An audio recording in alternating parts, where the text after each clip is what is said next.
So we start with the cheers. Cheers. Thank you for being here today. Absolutely. Thanks for having me. Absolutely.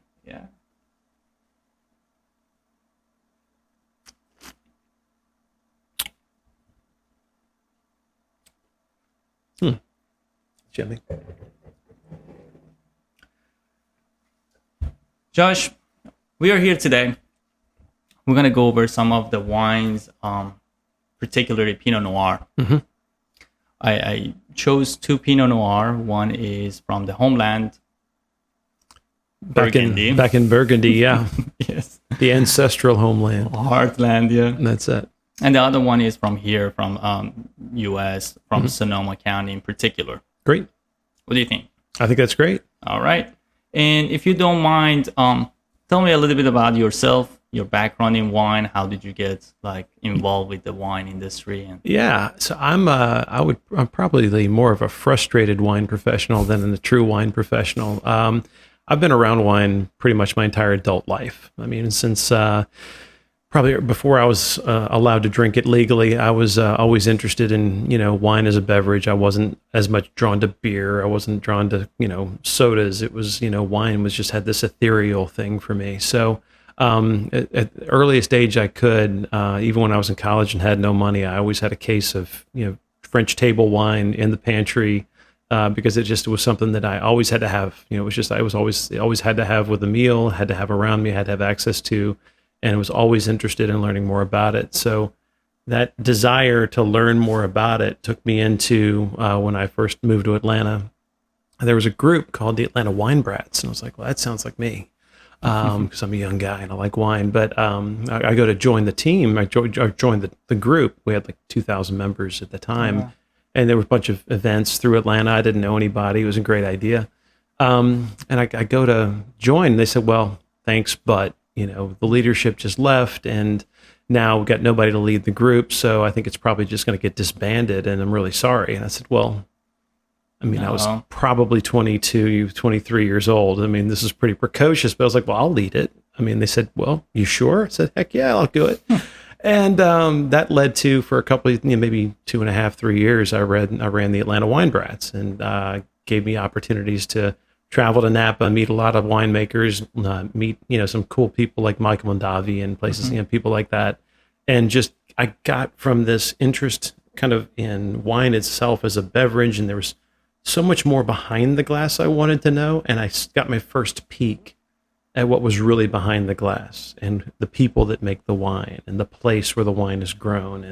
And that was pretty much the snowball at the top of the hill, and it's been barreling downhill ever since. So that got me into home winemaking in 2009, because there's no better way to learn than to go and do it and to screw it up and have some successes and feel really good about those. I won a bronze medal at the international winemaker amateur winemaking competition. It was pretty. It was the highlight of my amateur winemaking career.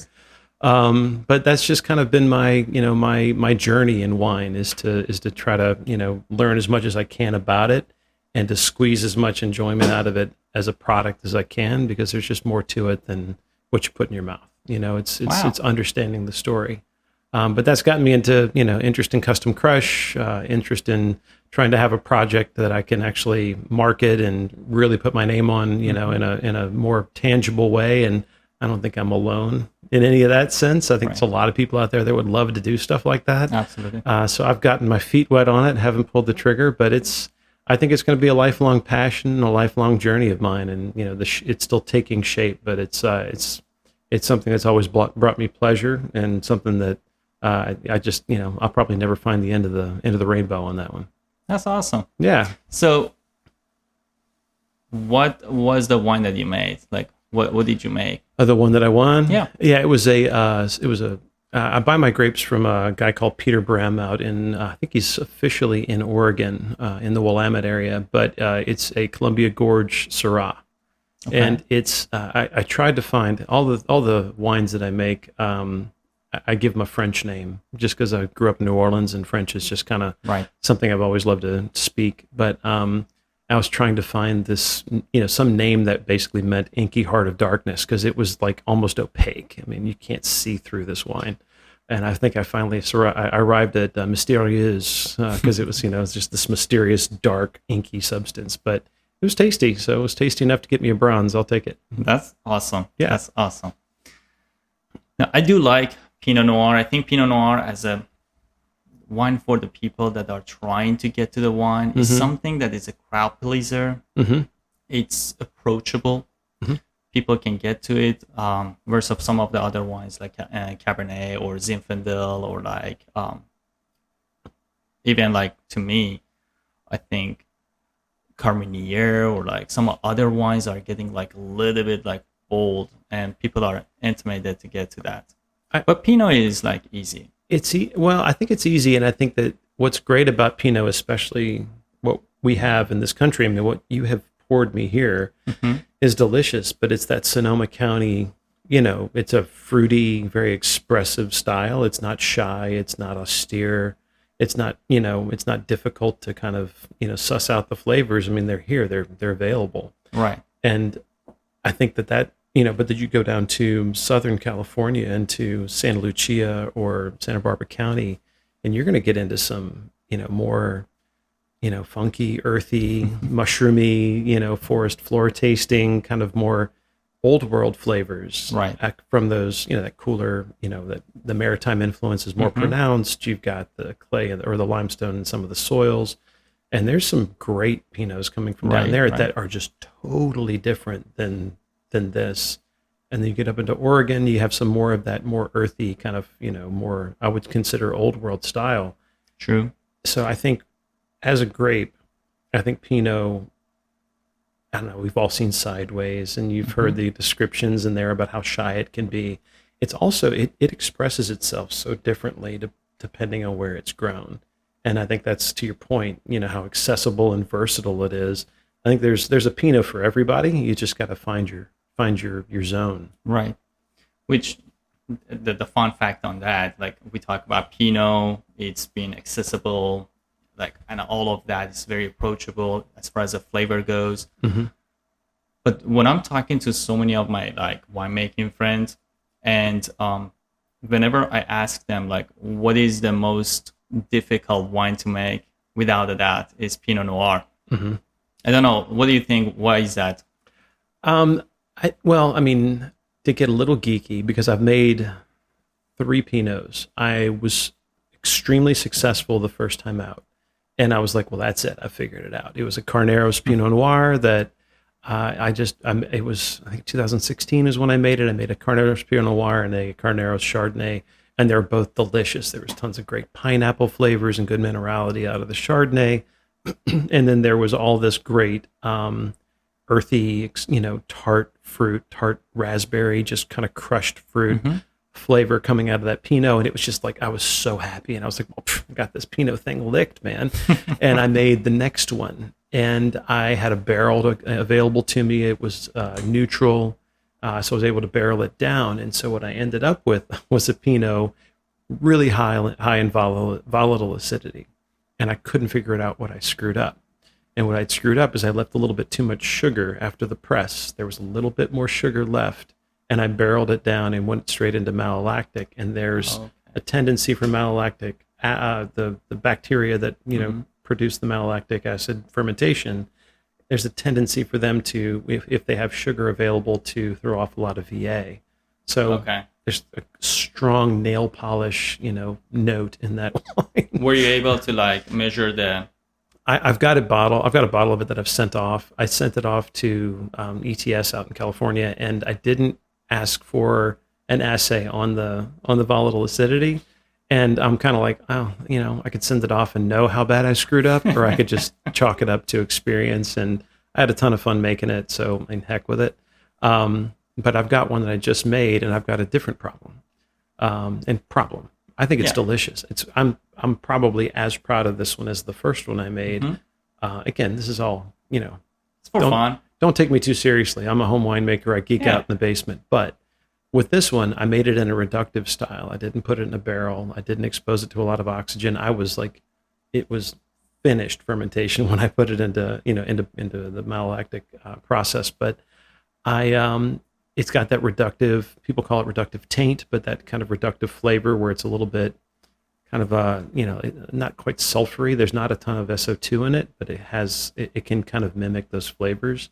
And reduction is something that I'm still trying to figure out exactly what people mean when they say reductive, in a wine. But to me, this wine's got some reduction in it. So it didn't do terribly well in that competition this time. But it was brand new, so I'm going to re-enter it next year with my fingers crossed. I think it's going to age out really well, but I'm super proud of it. But to your point, I mean, there's just a lot that I think that if I were to make I used the same winemaking practice where I left some of the sugar in, I pressed off before the primary fermentation was done, and finished fermentation in whatever, kind of aging vessel I was going to use for malolactic, whether that was a barrel or, or put it into glass. It just didn't, I didn't have the same problem with Cabernets and Zinfandels and, other grapes. Pinot, I think, to me, in my experience, just seems to be, if it's going to pick up an issue, right? Like if there's something that you could do that could potentially go wrong, it seems like it's going to present itself more frequently in a Pinot than in another varietal. That said, if there was somebody here with an enology degree, they could, I didn't finish mine. I took a few classes, but I moved before I could really finish it. But I'm sure that, some of my old professors would tell me all about, the reasons why or whether I'm even right. But that just seems to be the case to me. But I also think, though, some of the things you talked about, how approachable it is, it's got a more finessed style, especially the more finesse styles like, like the one from the Heartland here, they tend to be known for that more finessed, sort of elegant style. And so if you've got some taint of some kind from some winemaking practice, it's going to be laid bare. I don't think you're going to have an opportunity to miss it, because it's going to be there. It's going to be right there in the front, and you're going to see it versus maybe something that's got like some flavors that are a little bit more robust and in your face. That's right. No, I agree. All right, let's take a look at this. Get into it? Yeah, let's see what we got here. And I was reading somewhere that was mentioning about Pinot Noir, that thin skin that Pinot Noir has make the color kind of like purpley color-ish. Yeah, I to me, this one's got a lot of color for a Pinot. It's got a little bit more of that kind of garnet color than, you would even see like in Southern California, I would think. Right. This one is a 2021 too, keeping that in mind. Yeah. I mean, off the bat, it's a pretty color. It's kind of gives you that hint up front where it's from. It's that darker color that you tend to get in that Russian River, Sonoma County area. Correct. So yeah, it's introducing itself already. It's even a little peppery on the nose. Absolutely. It has a lots of stuff going on. You have lots of fresh red berry, fresh raspberry. Yeah, definitely in more red berry than you would expect out of a Pinot. Absolutely. Like a red, like a dark red berry fruit, but not like a tart raspberry, more than like a kind of like more of a ripe red berry. Right. But it's got some of that earth, some funk to it too, that's what I go for. I like the funky stuff. You get that? There's a little funk factor in there. Yeah. There's a little bit towards the end. There's a little earth, a little mushroom to me. I don't know if mushroom's the right term, but it's just kind of there's a little bit of an earthy flavor to it that I tend to associate with Pinot. It's just a little. Oh, we get that. It's behind the fruit. I just took a sip a little bit, so I think like I cheated a little bit because now I get the earthy one.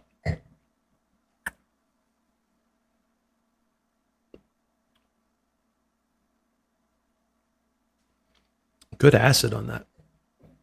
It's refreshing. And those red berries are like right there. Right in your face, right? Right there in the flavor. Yeah, it's delicious. So this one is Olima. So Olima, they have, I don't know how to word it, like a family brand. So they have No Curfew, Olima, and Amici. They all are different brands, but under the one family, basically. Gotcha. One maker of this is Tony Biaggi. Okay. And Tony Biaggi was a winemaker of the year a couple years ago. Yeah, I think. he's very well known. Yeah. Absolutely. Well, what's great, I'm not familiar with this. I've not had this wine before, so I'm really excited to try it. So thank you for pouring it. Yeah, absolutely. Especially for having the holidays right around the corner. Oh, this is Yeah. screaming for turkey. That's a great Thanksgiving wine. Absolutely. That's delicious because you wouldn't need the cranberry sauce. You just need this wine right here. So speaking of that, why are we going with Pinot Noir in holidays?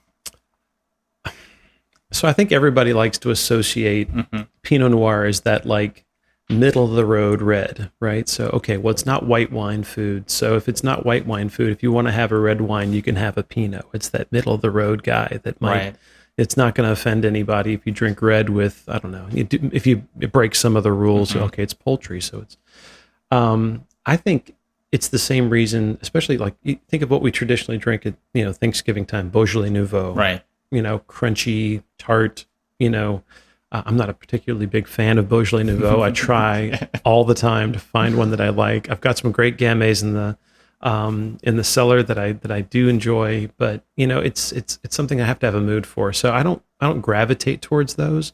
But I mean, a Pinot Noir, especially something that tastes like this. I mean, like it's the reason we have cranberry sauce on the table. It's not just because everybody loves the little ridges you get from the can and the jiggly, cranberry sauce. It's that tartness that you crave. It's like the ketchup in a cheeseburger. It doesn't taste right without it.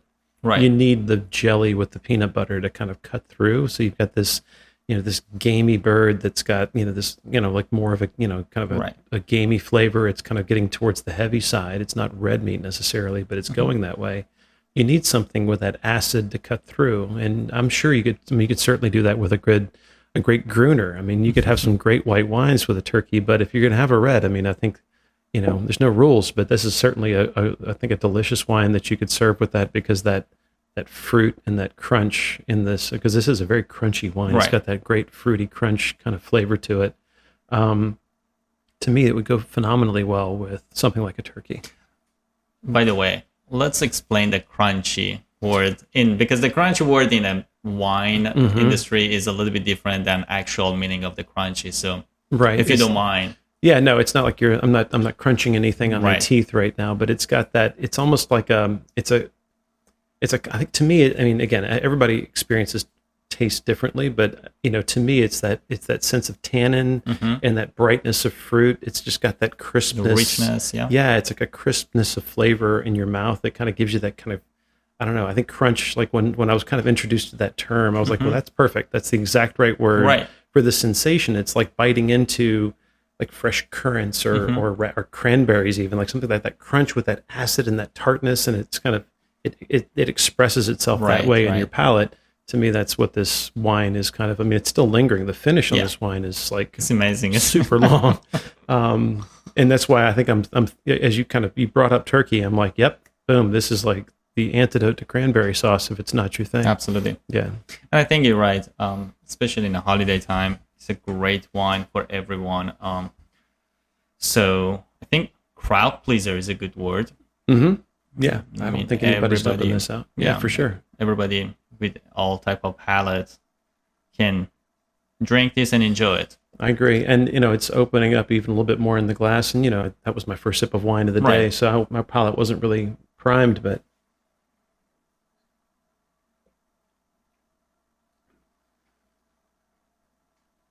Yeah, that's delicious. I guess there's a lot going on there. So yeah, if I'll endorse your recommendation for a Thanksgiving or holiday wine, this is a good one.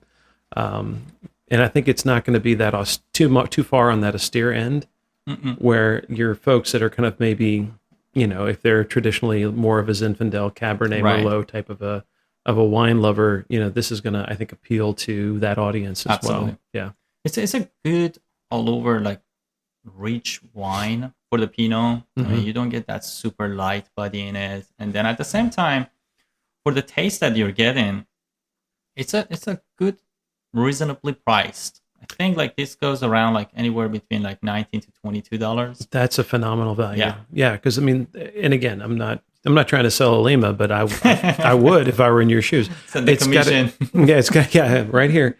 No, but it tastes. like you're getting, and there's a lot there Yeah. for $20. Yeah, for sure. Absolutely. Yeah.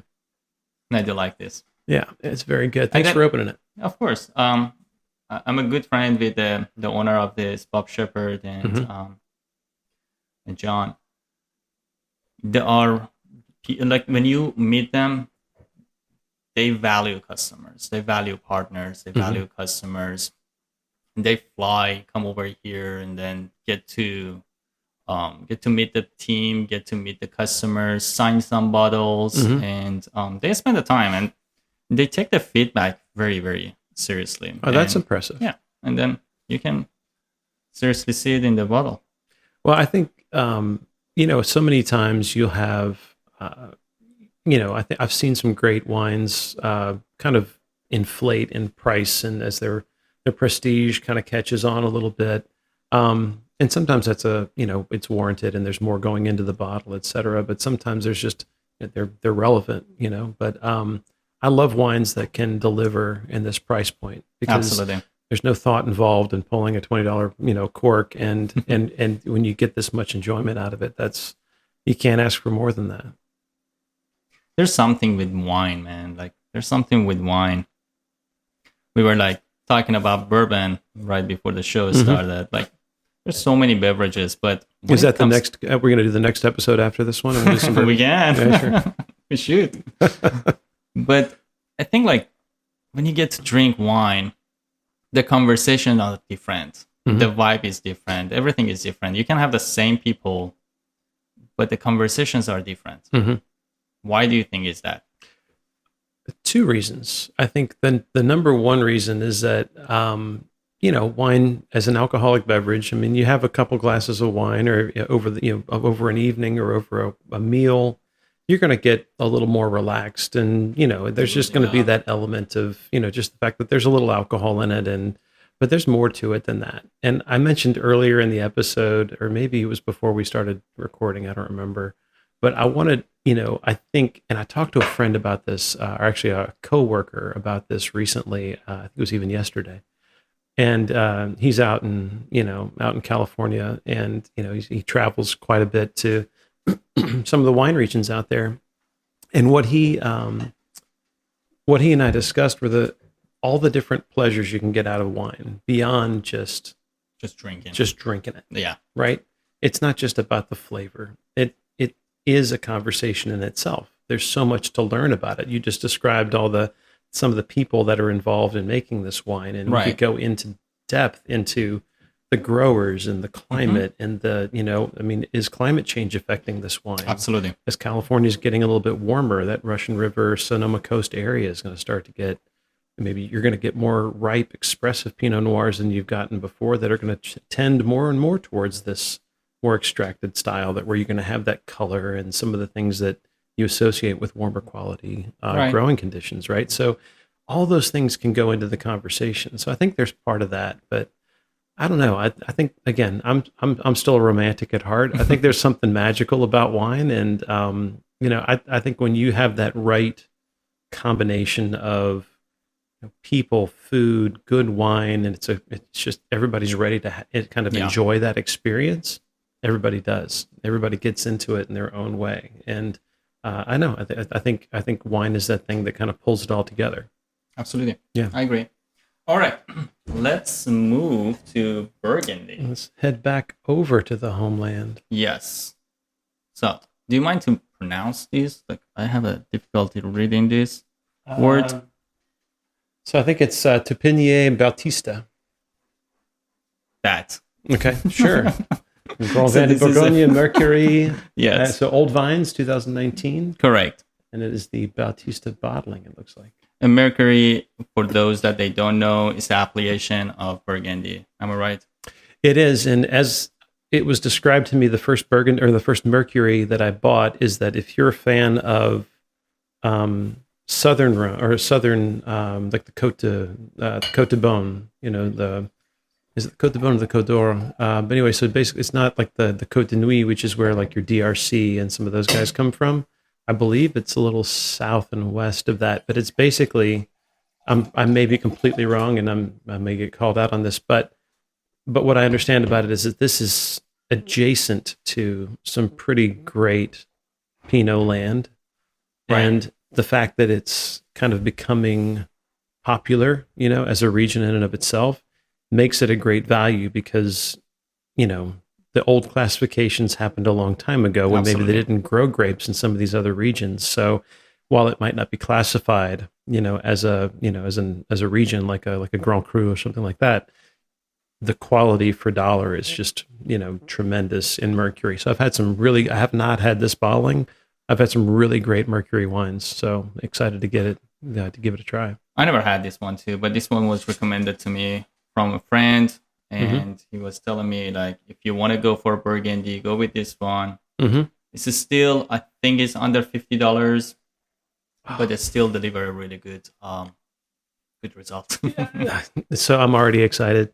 Oh yeah, that earthy. Oh my gosh, the vegetal, like it's got now I get that mushroom that we were talking about. Mushroom, I get that. but it's like almost, and this is not in a bad way, but almost a canned mushroom kind of a smell. There's something really, this is so, I love that flavor profile. So this is what I gravitate to, right? Which is what takes me usually into Oregon and into Southern California. But this has got cheers, man. Thanks for opening that one. Absolutely, yeah.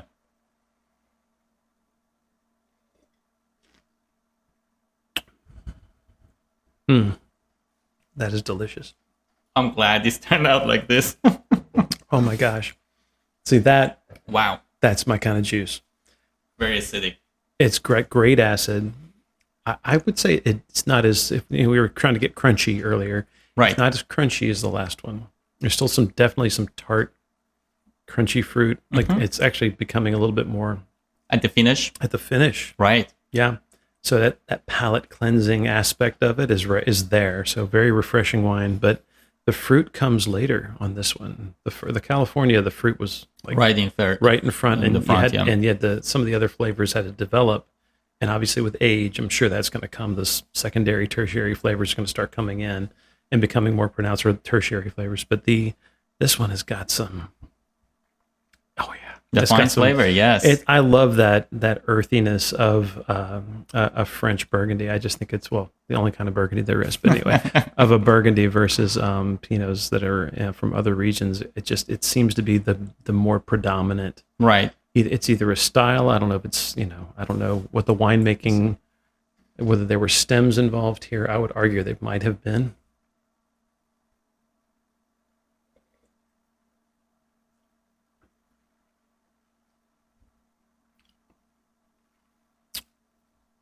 I'm not getting a lot of oak, but I'm getting maybe kind of a woody character. I'm a little not suspicious. It would be a good thing.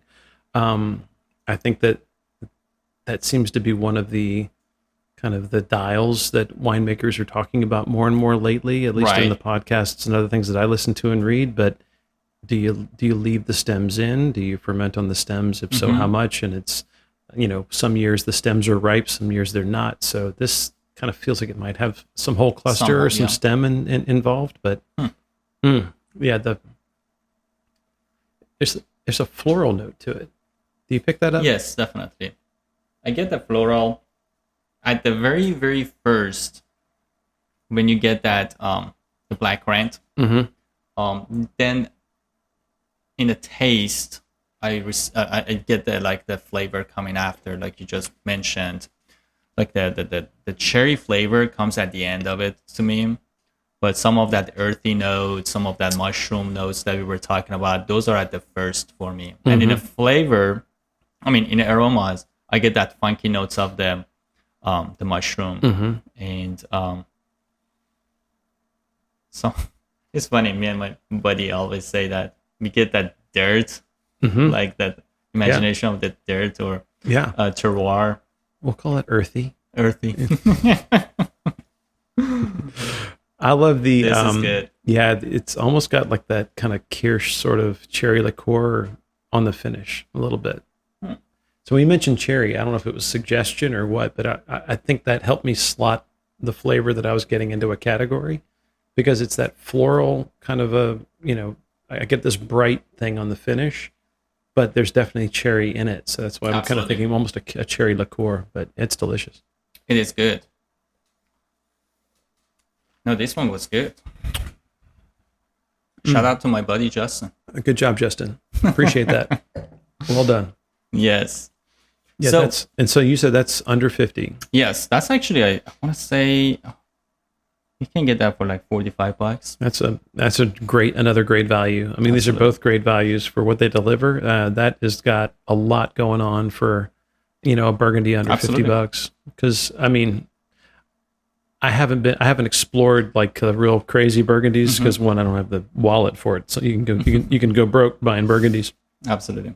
But I've had some great Burgundies, and this has kind of got, it touches all the palate points. All the palate, yeah. Yeah, Yeah, absolutely. for right. sure. That's So delicious. Would you put this with a turkey as well? I would actually. Yeah. I think so. I think it would hit different because it's got more of the vegetal than the berry. Right. I think it would hit a little different. This one, it kind of begs for like I'm going to go straight mushroom again, like a creamy mushroom pasta, Exactly. something like that, where Yes. you've got some mushroom, even some truffle in the mix there, but the pasta it's creamy. It needs something tart, acidic to kind of balance it out, to cut through. And now add the roast chicken to it. Sure. Yeah. Right. I'm down. When's dinner? It's funny because when we were talking about it, with that type of acidic, I would almost pair it with a grilled salmon with the mushroom sauce on it. Okay. Yeah. Make it like the creamy. Yeah. Yeah. Like I something said, that. when's dinner? I'm you Now got me I'm all like, dressed up. I'm ready to go. Listen it up. No, this is good. This is good. So, Josh, let's go to today's society Okay. about mainly younger generation. I usually like to ask this question from the guest. What do you think the today's generations like Gen Z or some of the millennials think about wine? It's a great question. And I think it's the challenge that a lot of like wine companies are trying to sort through right now. I mean, I remember, I was in retail and I was a wine lover when we were all trying to figure out the millennials. I was in a big box retailer, and the millennial generation was kind of known for wanting to, like they didn't want here's Latache. Like, well, you should save your lifetime up so you could buy 2 bottles of Latache and never drink it because it's too doggone expensive, right? It didn't make sense to put wines like that had these huge price tags on these big pedestals, I think, to that generation, because they wanted authenticity, right? They wanted something that they wanted to know whose product they were getting, right? Etsy became a thing because like you felt like you were supporting the little guy. I wasn't just supporting this massive corporation. No, I'm supporting this independent person. And I think that matters to, I guess, the younger generations more than it mattered to, baby boomers, Gen X, whoever, there's Absolutely. there's some division there, right? So I'm Gen X, right? I'm right in the middle. So we, nobody knows what to do with us either because we got a little bit of a hangover from the baby boomers where we kind of like we respect the classics, but we also are looking for Like the something innovation. different. Yeah, we like the innovation of the newcomers like Uber. Absolutely. I think we probably kept Uber afloat for a while, because we were like, well, hey, this is kind of cool and we could pay for it. So that was great. So I think that there's a lot to understanding the younger generation. And I think, honestly, I mean, says Josh in this moment, I think that the producers that can deliver some connection, like this wine means this. It doesn't mean it's just a pretty label on a bottle of wine. Right. It's got to have something that sets it apart, not just it's funny or whatever. I mean, even though, like, I don't know, Martha Stewart's 19 Crimes wine, I will always have bottles of that available because I think it's hysterical. I just think it's funny, and I just will always, I mean, say what you want about the wine. I think it's hysterical that Martha Stewart's face is on a 19 Crimes wine label, and I will always enjoy the humor in that. And I think that, God bless Martha for going for it. I think that's hysterical. But like, I think, beyond kind of some of the gimmicky things like that make a wine kind of jump off the shelf, and that's the hard part. And this more than anybody else, in your business, there's so much product out there, right? And I think for a producer in that environment to make a connection with a consumer in that moment where they're shopping for a bottle of wine it's a daunting task. Right. But I think that those are the things that the consumers are looking for, that sense of authenticity, and I can kind of identify with what this wine is about and what the people that made it are about. And so I think that producers that can provide, oh, and then by the way, when I get it home and pull the cork, it's got to taste good. Yeah. Right. So I think the producers that can deliver, oh, and it can't be $100 a bottle. So I think the producers that are making those wines that are great values, that have got a good, that where they can kind of attach to some sense of, and you can get, I can get cliche, a sense of place or a sense of terroir, or a sense of, so they have an identity. Right. And when they're like reasonable price points, I mean, I think the sky's the limit for those kinds of producers, but with that generation, but that's a really hard thing to find and to bottle up and to sell. And there's some producers that do it and do it well, and they do it on a bootstrap. I mean, I think Graham Tatomer in Southern California. I don't know if you've had any of his wine. No, unfortunately. He is in Santa Barbara County, but I remember when I discovered his wine, I was just amazed by he's Riesling, Gruner Veltliner, Pinot Noir, and Syrah. I think those are his only bottlings. And I was interested in his Riesling, but I got some of his Pinot Noir, and I got some of his Syrah, and I was blown away. I was blown away. But you had to seek it out. Right. But I did. And when I called, I mean, his wife answered the phone, and I could hear his kids running around in the background because it was harvest time and they were going nuts. Right. And I loved that about it. I loved that it was that authentic. personal. It was something personal about it, right? And I will never drop that wine club, ever, because I love the fact that I'm supporting this guy that's out there making great wine, and he is just doing it. And he's got his family's around him, and I love that feeling. It adds so much more. So when we talked about like what's behind the label. Mm-hmm. I know what's in that glass, and that I know directly who I'm supporting, and I love that. I love that I can tell that story, where he's coming from. Absolutely. Oh, and by the way, the wine's all delicious, and he does an amazing job. So if the guy has a passion, definitely it's gonna be so amazing. but it's super small production, and it's just fantastic. So stuff like that, I love to find those those places where you can really tell that story. But rewind all the way back to your original question. Mm-hmm.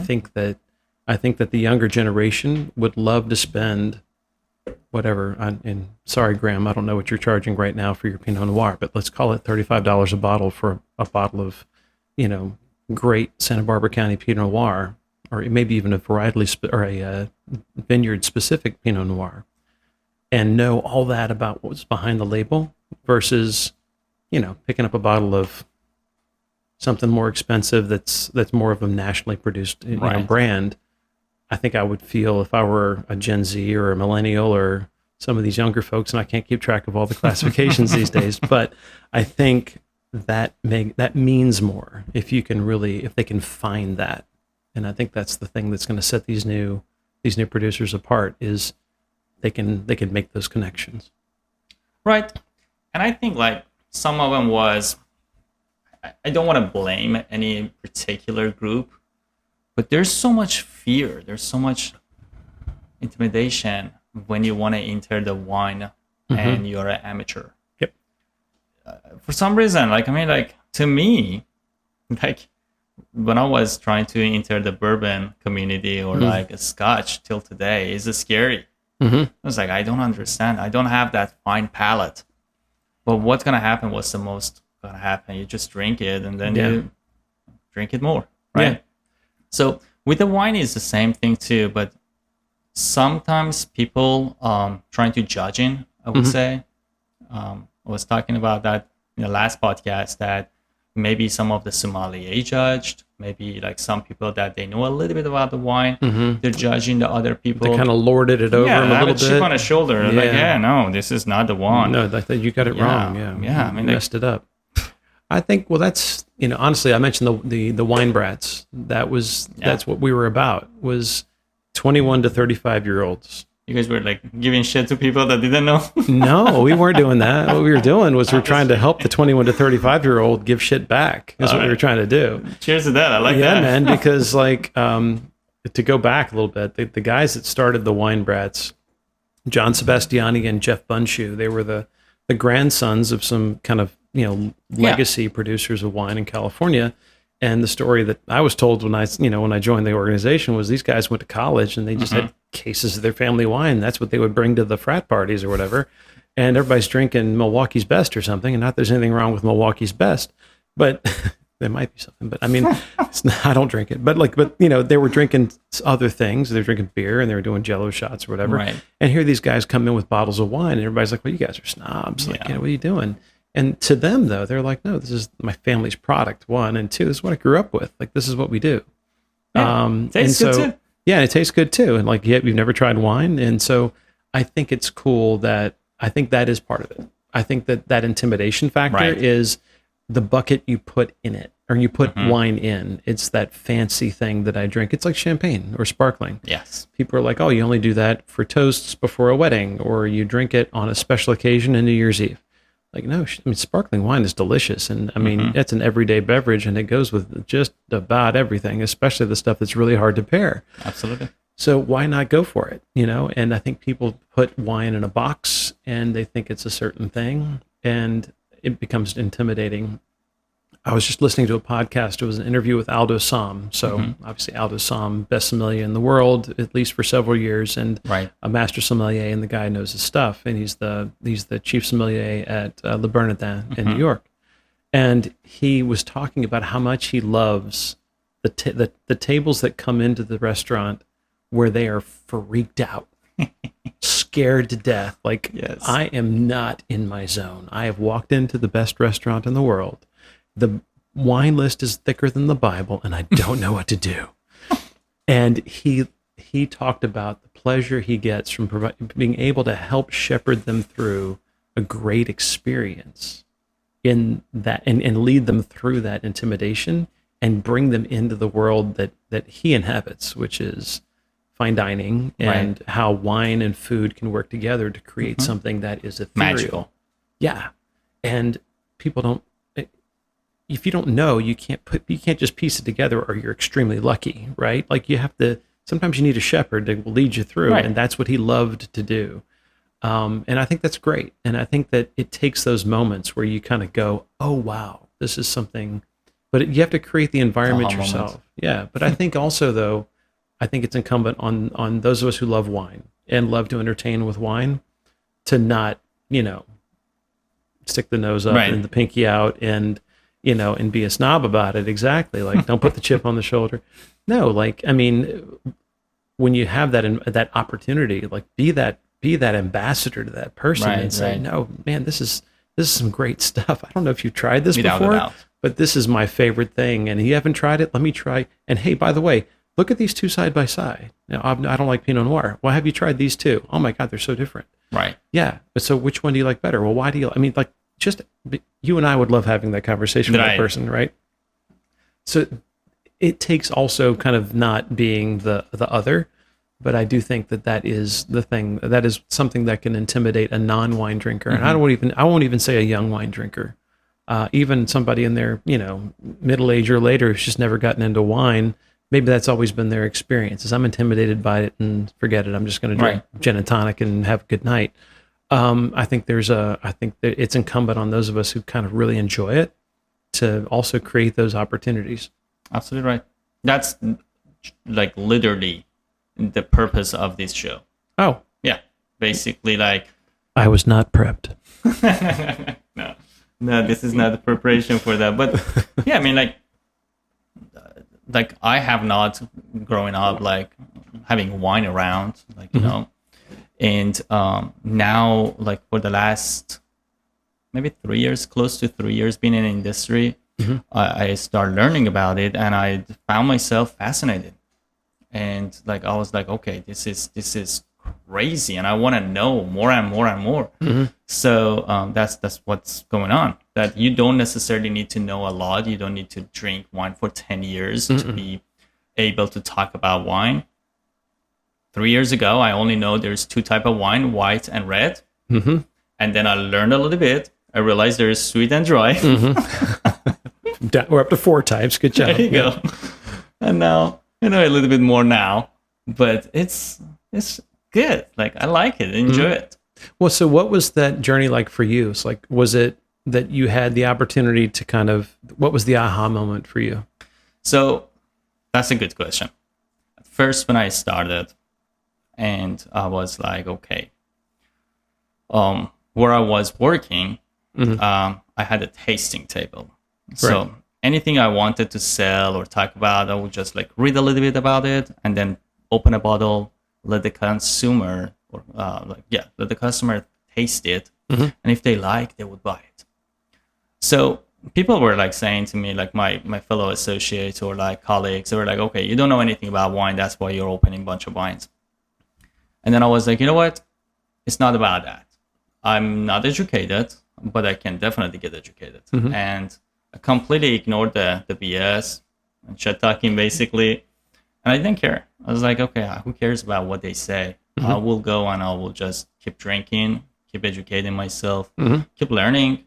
And I don't think in wine, like the cool thing about wine is like the education part never stops, Yeah. regardless how long you've been drinking. Like I said, there's no end of the rainbow. Exactly. Yeah. So that's what I like. So there's no destination here, and I'm just enjoying the journey. Yep. I've talked to so many people who started as one kind of wine, kind of that was their zone. Like, I don't know, classics. Like, oh, I'm a cab drinker. I love the big, like, you're not wanting for flavor in a Cabernet, right? So it's like I started there, and they matriculate over to like a, they get into more of like a Pinot Noir kind of a zone, because they go from that big flavor and they want something that's a little more ethereal and a little bit harder to find. But then I've known a lot of people that have just gravitated toward Rhone varietals, and like Syrah's got this crazy flavor profile that like I think you either love or hate. Yeah. But it's so polarizing. But if you love it, you love it, and I'm one that loves it. But I think that there is, to your point, I think that there's a lot to this journey that we're on. So it's even, you never stop. There's never an end to different styles and different winemakers and how they're going to express that wine or that that year, even that vintage. But I do think though that the only way to learn is to taste. Absolutely. And to open yourself up to, what's available. And just because you disliked one doesn't mean you'll dislike the second one. And there's so many ways to do that. I mean, there's so many different, free tastings and so many different wine regions just to go and try. And I used to tell people, like, the greatest thing about this is that, the only way to learn is to keep trying wine, but find those opportunities to do it where you've got 8 wines in front of you and you can taste them all side by side. And you start to go, that one's a little different than that one. And this one's a little different than that one. And of them all, I really like this one for all these reasons, because that's when you can see it. You can't see it if you open a bottle every Friday night. Right. The same bottle too. Did you like, or even different ones? Did you like the bottle last week? Yeah, sure did. What'd you like about it? Well, it was tasty. It was good. What's that? How is it different than this bottle? I don't know. Like you're not going to know because it's a week. You've had too many other things go on. But when you're tasting them side by side, the only thing that you need to trust is your own palate and whether you enjoy the wine, right? If you don't like it, it's not good. Even if somebody else loves it, even if the critics all tell you you're crazy, if it's 100-pointer or whatever it is, right. If you don't like it, it's not good wine. Yeah. And then if you can trust your palate and you can get to that point, then you're ready to learn. And then it's, of these 8, I like these 2 because of these things. And then pay attention. And then it's what regions were they? Were they different grapes? Were they different styles? What's this producer? What else do they make? I mean, and then you've pulled the thread and the whole sweater comes undone. That's true. There's so much more to learn. No, that's true. That's true. I like that. Well, good. Me too. And thanks for pouring these 2 wines, because it's been another opportunity for me to do that. Yeah, we gotta pour a little bit more for you. I'm not going to say no. I'll make it easy for you. I'll put it right there.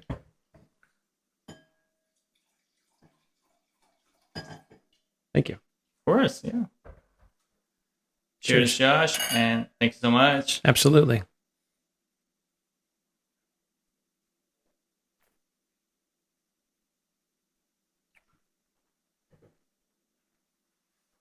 I think going back to my experience, I did have the phases. Mm-hmm.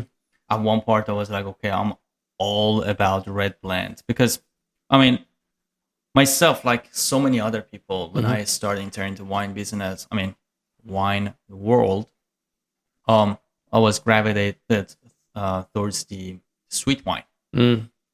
and I was like, okay, I don't drink anything but sweet wine, Mm-hmm. so I drank the sweet wine, and then I got myself to the red blend. Red Mm-hmm. blend was a little bit fruitier for me. I was so afraid of old world. I was like, no, that's the last level. I'm not gonna go to that. That's the boss level. Yeah, I know, Yeah. right? And then I started like having those phases. I was in a red blend phases, then I Mm-hmm. was in a Pinot Noir phases, then I Mm-hmm. got myself to the Cap phases, and then I was like, you know what? Let me just poke that old world a little bit, and then I was like, whoa, I was completely mistaken the whole time.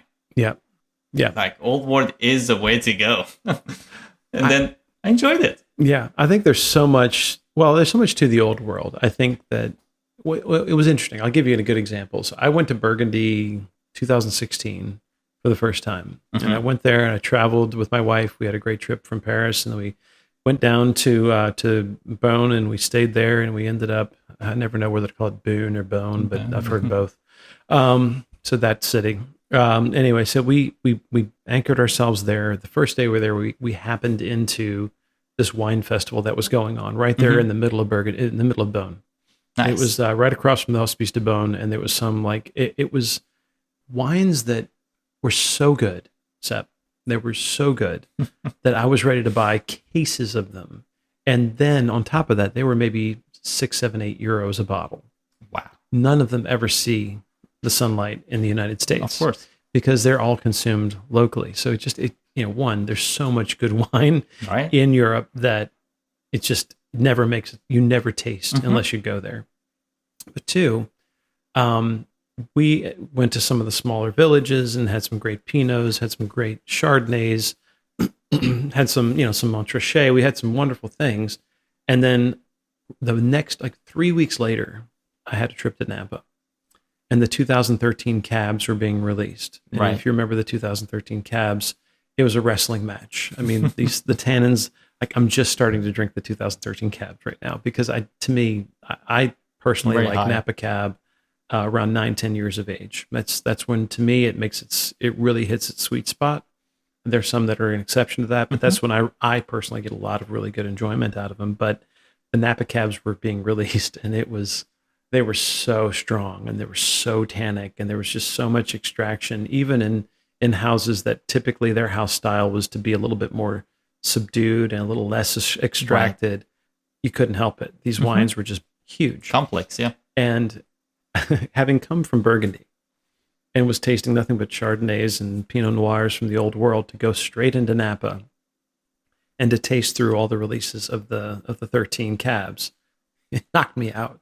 There was one day I was worn out. I was like, my palate was just tired from so much tannin. And I just I said, can I just get a glass of Sauvignon Blanc? And I'm going to go sit in that corner and just rest. Like, I don't want to taste anymore. I just want to drink a glass of Sauvignon Blanc and relax, So it was crazy, the difference between the two, just what each area was delivering at the time. Right.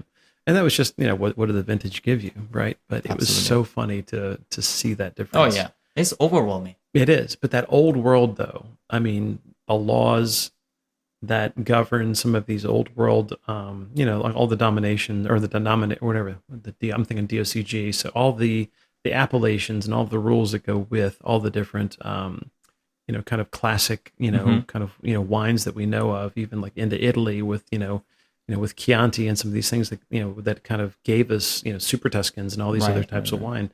It's the reason you can enjoy a Mercury this good for less than $50 a bottle. Absolutely. Because something that good from kind of a more, kind of well-known or a legally classified or, appellation that is a little bit more, well-known, and maybe it's got more history, is probably going to cost you money just because of what it is and where it's from. So there's some limitations to the old world, but there are also, like, I didn't understand terroir until I got to Burgundy. Yeah, so and when I was tasted on, well, this is this little parcel right here. This is the one right next to it. And the wines were night and day different. that's when I honestly, Burgundy taught me that terroir is a real thing. It's not just a buzzword. I mean, I was amazed. No, absolutely right on that. And the plus, one good thing or like one tip for the people that they want to get to the old world, decant that. Just decant it. Right. Or even if you don't want to decant it like me today, just pop it open. I had this bottle, both of them open. Right now it's 5:30, so it was open since right before 3 p.m. Okay. Yeah. So it's been like a couple of hours. A little bit of air. Yeah. Absolutely. Night and day difference. Yeah, I mean, like, that's not fair to the wine because that wine has been stuck in that bottle for years. And now you got to give it a little bit of the breath, a little bit of the air, and let it do its own thing, and then it will deliver it back to you. I completely agree. Well, it gets down to squeezing every bit of enjoyment out of the bottle. Yeah. It's not about, it's everything. It's, if you were just to pop and pour, that's what we say, just pop it and pour it. Maybe you get to enjoy everything that wine has to offer. Probably not.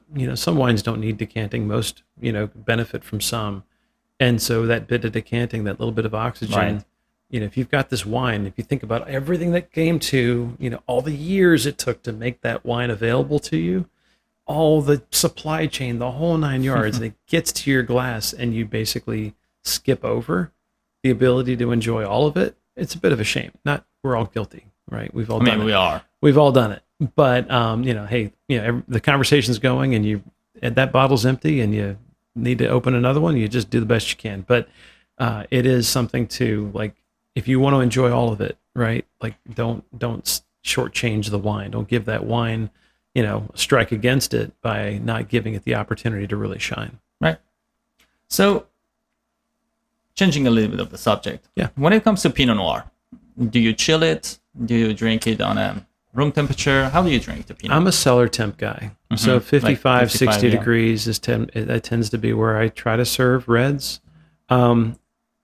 While I know it's the right thing to do, I don't often have the foresight to put the bottle in the refrigerator for the right amount of time if it's not at cellar temp, to get it down a little bit. So I tend to screw that up because I would forget about it and then end up serving, ice cold Pinot Noir, which is going to probably limit your ability to, to smell it and all those things. So I tend to be more of a cellar temp guy. But I will tell you, on whites, I've learned to let them warm up. To let them warm up to probably that 45, 50 degree temperature easily, because there is so much to white wine as well that you don't get to taste if you serve because it of the chill ice cold. If you serve it at beer temp, 32 and a half degrees, it's going to taste crisp and acidic and refreshing and cold, and that's great on a hot summer day. But, there's so much to white wines, especially you get into some of the barrel, the more kind of oak influenced, like where you have some not even that one. I mean, like I'm thinking of Chardonnay, but even like you think Gruners, and Gruner's got so much going on. You think Gewürztraminer. Gewürztraminer. You think, even Rieslings. I mean, there's so much to a Riesling. Absolutely. And served ice cold, they're delicious. But you give them a little bit of time to warm up to room temp or closer to room temp, and it goes a long way to adding to your enjoyment. So I think temperature plays a big role. To me, reds do really, really well at or maybe slightly above cellar temp, but again, that translates to whites as well. Whites right out of the fridge are going to be a little bit limited in what they can give you. I agree. One thing I learned from Samuel Andre Mack. Okay. Have you seen him? Yeah, Andre Mack is actually like pretty big on YouTube and stuff. So he was explaining the rules of 20 minutes. And then I'm not sure if you're familiar with that. I've heard that, yeah. That was such a great idea. It's a great rule. Like, yeah. So for those that they don't know about it, he was saying if you have any red that you can drink it on a room temperature, just go ahead 20 minutes before you drink it, put it in a chiller or like fridge or somewhere that's gonna bring the temperature down. And same thing with the white, do it reverse. So have it in a chiller or like fridge the whole night, right? And then 20 minutes before drinking it, bring it outside, set it on a table. There you go. Yeah, and then let it come up. pop it open and enjoy it, right? Yeah. So I have done that for the last year or so now. I've been drinking my wines like that. Not gonna lie, this is a room temperature. This is a room temperature because I got this a couple of days ago, and I put it in a fridge, but by now it's definitely a room temperature. It's room temperature, but I did notice earlier there's a little condensation on the bottle, so I figured they were cellared somehow. Right. That just like it that way. Yeah. And I think like it's great way for the wine. There's no wrong way. Like just explore it in different ways. Like when I was like doing my my study and like education part of the wine, I used to drink each bottle in 3 ways. Off the bottle, right out of the bottle, pour it and taste it, and then I would put it in like a cooler, like a fridge, to chill it down a little bit, and then decant it and drink it like a couple hours later. Like give it a time. And each one of them, like I'm sure you know that, was completely different. Like day and night different. Yeah. You're like, wow, can't believe this. Yeah, for real. So it's a cool experience going through that. I agree. Have you gotten into trying different glasses? Yes. Are you a believer or are you not a believer? I think there's such a vibe behind that, which vibe gets on me. So I don't know. I don't know if it's big or not, but like when I drink certain wines with a certain glasses, you know how you drink a $5,000 bottle of wine and you have like, oh my god, this is I don't know what that's like. No. Well, I don't know it. I can tell. I mean, you tell me all about it, but I don't know what that's like. I can speak to $2,100. Okay, good. Oh, that's about it. And then you drink that, and you're like, oh my god, this is the best that I had ever. Yeah. And then you drink like a $400 one compared to the like $50 one. You're like, oh my god, this is great. And you drink a $20 one. You're like, ugh, right? But when you do that blind tasting, they're all good. Are you gonna? Yeah, they're all good, probably in their own way. Right, but you don't get that. Oh my god, this is the best type of feeling when you don't know the price range. So the vibe from the price range that you get, the hype that you get, that hype there, yeah. So the glass, though. So I mean, these are very good glasses for Pinot for sure.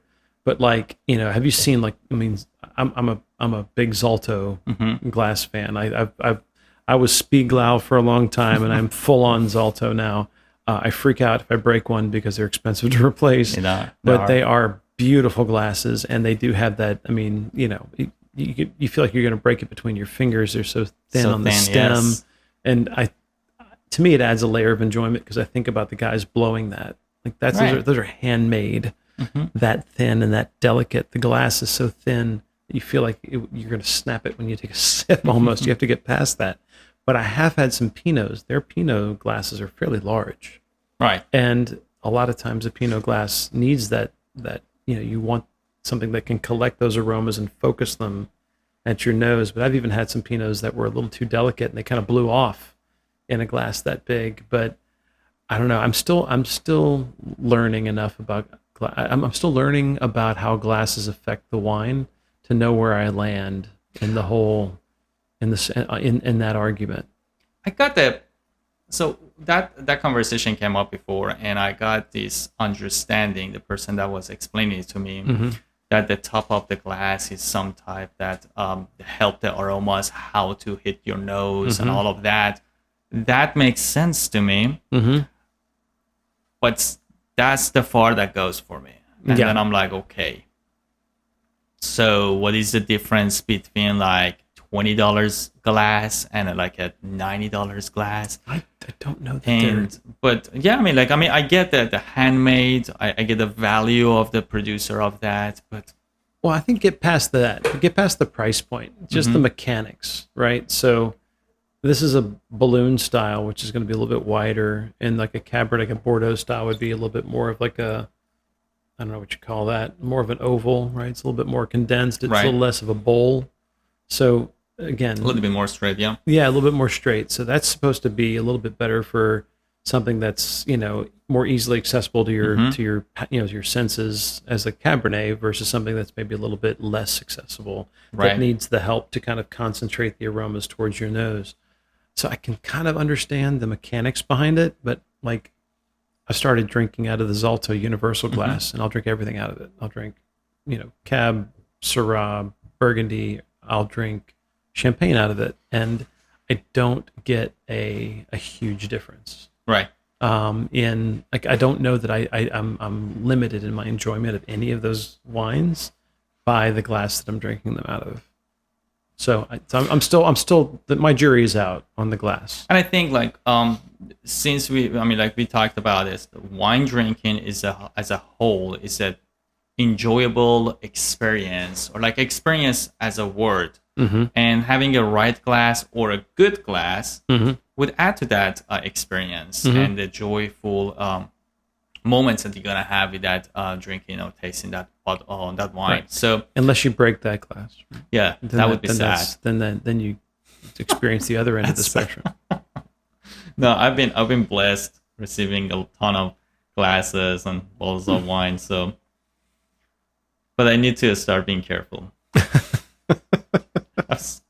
I have broken so many. For many months, I used to put the wine glasses in dishwasher. Mm-hmm. And then I was like, why there are so many cracks on them? And then I was like, boom. Yep. You're not supposed to. Well, no, the guys that make or that sell Zalto say you're supposed to be able to put them in the dishwasher, and I will tell you that is the last glass that I'm going to put in the dishwasher. I know, because right? it looks like if something bumps into it sideways, it's just going to shatter into 1,000 pieces. And I've probably given my kids, ulcers, worried about like if we've got, wine glasses sitting next to the sink ready to be cleaned, like, don't go, be careful, don't throw anything around it, step away. But yeah, so I think I've gotten to a point where I don't care as much. It's like, hey, this is a party instrument. Sometimes it gets damaged, and that's just the way it goes. But I do think when it comes to the mechanics, though, like I agree with you. I think there's a way that it can add to the experience. I think that there is probably something to the mechanics of it, Mm-hmm.